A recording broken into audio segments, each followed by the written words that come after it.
ជំរាបសួរបងប្អូនយើងទាំងអស់គ្នាស្រឡាញ់ទាំងអស់គ្នាខ្លាំងណាស់ OK，还是先简单自我介绍一下，虽然来了4、5次。So he will give a brief introduction. Even he have been here more than 5 times, around 5 times. ថ្ងៃនេះសំណាងណាសម្រាប់ខ្ញុំហើយលើកនេះជាបើគិតទៅមកច្រើនដងហើយលើកនេះគឺជាលើកទី5ហើយសម្រាប់ពួកខ្ញុំមកបាទ 我呢姓陈，名杰，那是03年开始做这一行。His name is Mr.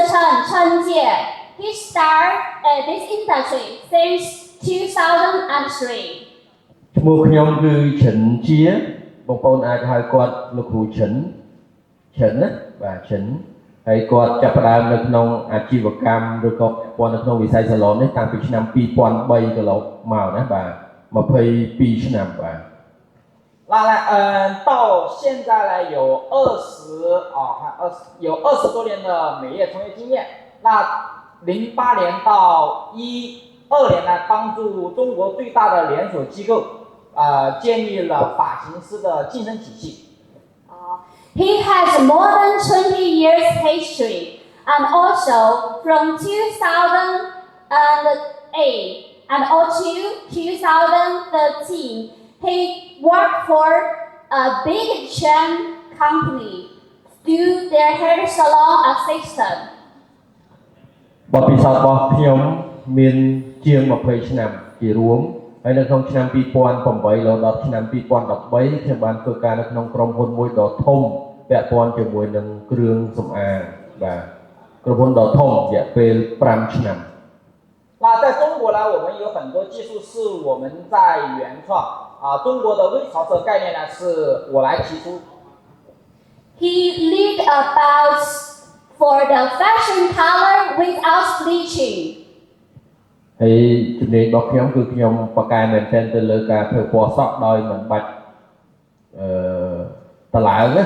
មានន័យថាធ្វើពណ៌ដោយមិនបាច់តឡើងសក់ឯបាទ